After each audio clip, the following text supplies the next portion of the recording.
Saudara-saudariku terkasih, salam sehat dan sukacita selalu. Berkah dalam. Sudahkah kita memberi senyum hari ini? Minggu 13 Oktober 2024. Hari Minggu biasa ke-28. Kita awali permenungan kita hari ini dengan tanda kemenangan Kristus. Dalam nama Bapa dan Putra dan Roh Kudus. Amin. Permenungan kita diambil dari Injil Markus bab 10 ayat 17 sampai 30. Pada waktu Yesus berangkat untuk meneruskan perjalanannya, datanglah seorang berlari-lari mendapatkan dia, dan sambil bertelut di hadapannya, ia bertanya, "Guru yang baik, apa yang harus kuperbuat untuk memperoleh hidup yang kekal?" Jawab Yesus, "Mengapa kau katakan aku baik? Tak seorang pun yang baik selain daripada Allah saja. Engkau tentu mengetahui segala perintah Allah. Jangan membunuh, jangan berzina, jangan mencuri, jangan mengucapkan saksi dusta, jangan mengurangi hak orang, hormatilah ayahmu dan ibumu." Lalu kata orang itu kepadanya, "Guru, semuanya itu telah kuturuti sejak masa mudaku." Tetapi Yesus memandang dia dan menaruh kasih kepadanya, lalu berkata kepadanya, "Hanya satu lagi kekuranganmu. Pergilah, jualah apa yang kau miliki, dan berikanlah itu kepada orang-orang miskin. Maka engkau akan beroleh harta di sorga. Kemudian datanglah kemari, dan ikutlah aku." Mendengar perkataan itu, ia menjadi kecewa, lalu pergi dengan sedih, sebab banyak hartanya. Lalu Yesus memandang murid-muridnya di sekelilingnya dan berkata kepada mereka, "Alangkah sukarnya orang yang beruang masuk ke dalam kerajaan Allah." Murid-muridnya tercengang mendengar perkataannya itu. Tetapi Yesus menyambung lagi, "Anak-anakku, alangkah sukarnya masuk ke dalam kerajaan Allah.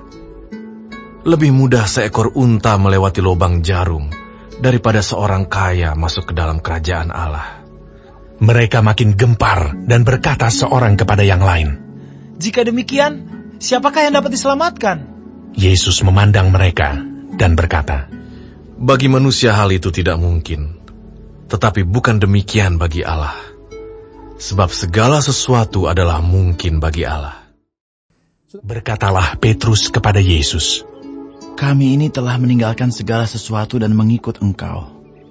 Jawab Yesus, "Aku berkata kepadamu, sesungguhnya setiap orang yang karena aku dan karena Injil meninggalkan rumahnya, saudaranya laki-laki atau saudaranya perempuan, ibunya atau bapaknya, anak-anaknya atau ladangnya, orang itu sekarang pada masa ini juga akan menerima kembali 100 kali lipat rumah, saudara laki-laki, saudara perempuan, ibu, anak dan ladang, sekalipun disertai berbagai penganiayaan.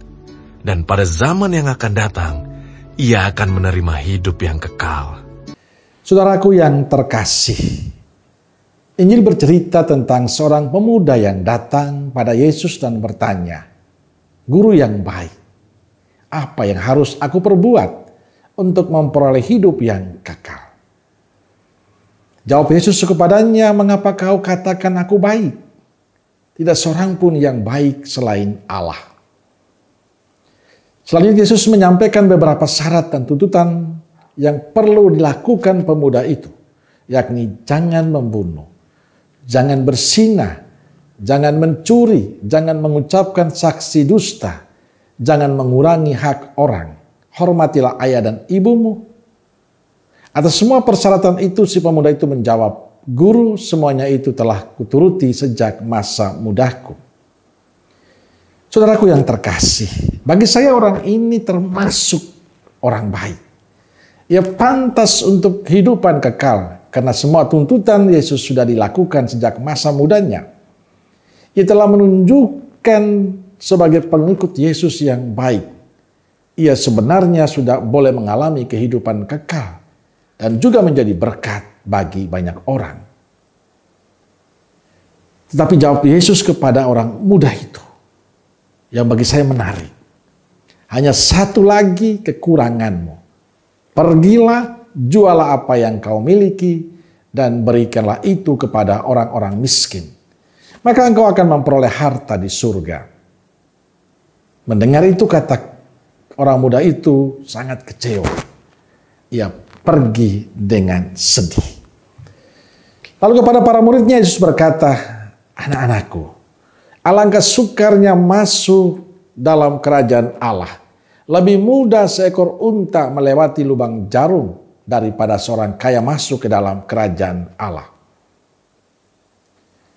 Saudaraku yang terkasih, dalam perjanjian lama kekayaan dianggap sebagai tanda bahwa Allah memberkati orang itu. Karena itu tidaklah mengherankan kalau para murid sangat terkejut dengan pernyataan Yesus itu. Itulah sebabnya mereka bertanya, kalau begitu siapakah yang bisa diselamatkan? Jawaban atas pertanyaan itu hanya satu, yaitu tidak mungkin orang bisa diselamatkan. Yesus meneguhkan ketidakmungkinan itu dengan mengatakan, bagi manusia hal itu tidak mungkin, tapi bagi Allah itu mungkin. Dengan pernyataan ini Yesus sebetulnya mau mengatakan, jika kamu berpikir kamu bisa masuk ke dalam kerajaan surga dengan usaha kamu sendiri, maka kamu tidak mungkin akan bisa masuk ke dalamnya. Masuk ke dalam kerajaan surga adalah mujizat yang hanya dimungkinkan oleh rahmat Allah atas anugerah cuma-cuma dari Allah. Bukan mengandalkan kemampuan diri, bukan karena kepandaian kita, tapi karena rahmat Allah yang Allah berikan kepada kita. Saudaraku yang terkasih, Yesus menyuruh anak muda itu untuk menjual segala yang dimiliki, bukan karena harta kekayaan itu adalah buruk di dalam dirinya sendiri, melainkan kekayaan itu bisa memberikan rasa aman yang palsu. Kita berpikir bahwa kekayaan bisa membeli segala-galanya. Kita berpikir dengan uang kita bisa melakukan segala-galanya, padahal tidak dalam kenyataan demikian. Uang memang kita butuhkan, tapi uang tidak bisa membeli kebahagiaan. Kebahagiaan tidak dibangun atas dasar uang. Kita bisa menyaksikan banyak orang kaya dan memiliki banyak uang, tapi mereka juga tidak menemukan kebahagiaan. Kita bisa menyaksikan keluarga mereka, kehidupan mereka, dengan segala harta yang mereka miliki, tapi yang terjadi ketidakrukunan dalam kehidupan mereka. Saudaraku terkasih, kita mungkin tidak termasuk orang kaya. Namun ada banyak hal yang bisa memberi kita keamanan palsu. Seperti pekerjaan kita, karier, prestasi, jabatan, dan sebagainya. Maka hari ini seperti Yesus mengundang anak muda dalam Injil untuk menggantungkan hidup pada Allah semata-mata. Demikian pun hari ini, Yesus mengundang Anda dan saya, mengundang kita semua untuk menyerahkan hidup kita kepada Tuhan. Mengandalkan Tuhan dalam kehidupan kita. Walaupun kita mampu, walaupun kita memiliki segala-galanya, jangan sampai kita lupa akan Tuhan. Sebagai orang beriman kita percaya Allah mampu mengubah sesuatu yang tidak mungkin menjadi mungkin. Allah punya kuasa untuk semuanya. Maka percaya dan berserah diri pada Allah, itulah pilihan hidup kaum beriman bila ingin bahagia dan selamat. Maka seperti Yesus mengajak, mengundang orang muda untuk menyerahkan hidupnya, menggantungkan hidupnya pada Allah. Hari ini Yesus sekali lagi mengajak Anda dan saya untuk menggantungkan diri kita pada rencana dan kehendak-Nya. Amin. Semoga Allah yang Maha Kasih memberkati saudaraku sekalian, Bapa, Putra, dan Roh Kudus. Amin. Roh Kudus Nazaret, doakanlah kami. Amin. Berkah dalam.